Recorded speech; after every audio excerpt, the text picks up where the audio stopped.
Ibu dan saudara sekalian, anggota Jemaat GKI Klasis Bojonegoro dimanapun Anda berada. Jumpa lagi dalam acara Resapi, Renungan Singkat Pemelihara Iman.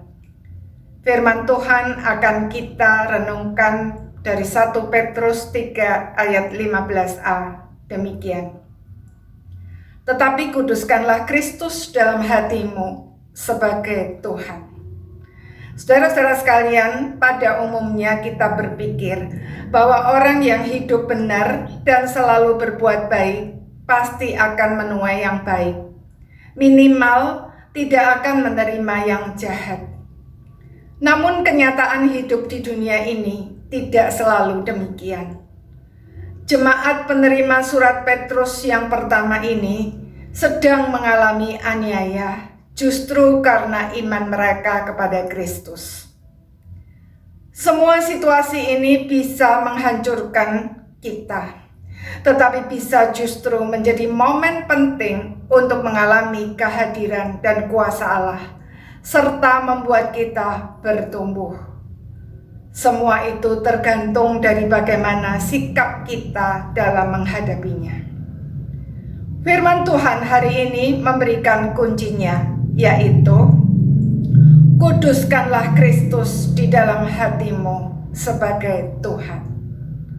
Apa maksudnya? Kata menguduskan dalam bahasa Yunani bermakna memisahkan atau berbeda. Jadi, menguduskan Kristus berarti memberinya tempat istimewa di dalam hati kita.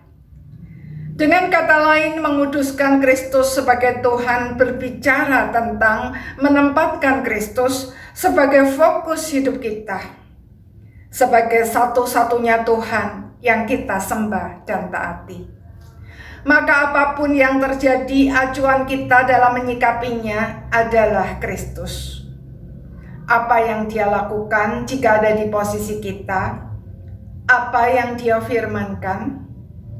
Bagi penerima pertama surat Petrus ini yang sedang mengalami berbagai macam penganiayaan karena iman mereka kepada Kristus itu, menguduskan Kristus sebagai Tuhan berarti apapun yang dilakukan orang lain, tetaplah berbuat baik.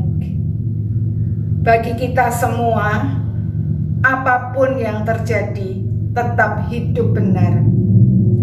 Walaupun akhirnya kita menuai kejahatan, jangan takut atau berhenti berbuat baik. Firman Tuhan berkata, sebab lebih baik menderita karena berbuat baik daripada menderita karena berbuat jahat. Terlebih lagi bila dilakukan karena kita menjadikan Tuhan sebagai fokus hidup kita, berarti kita menderita bagi Dia. Bukankah sangat istimewa jika Tuhan menganggap kita layak untuk menderita bagi Dia? Tidak semua orang mendapatkan kesempatan yang mulia itu. Tentu saja bukan berarti orang percaya harus mencari-cari penderitaan dengan sengaja menyiksa diri supaya berkenan kepada Allah. Itu bukan yang firman Tuhan ajarkan.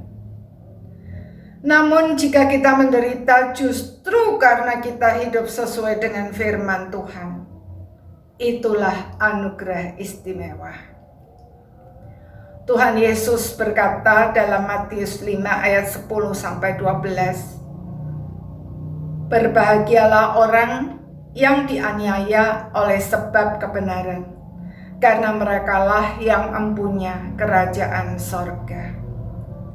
Berbahagialah kamu jika karena aku kamu dicela dan dianiaya dan kepadamu difitnahkan segala yang jahat.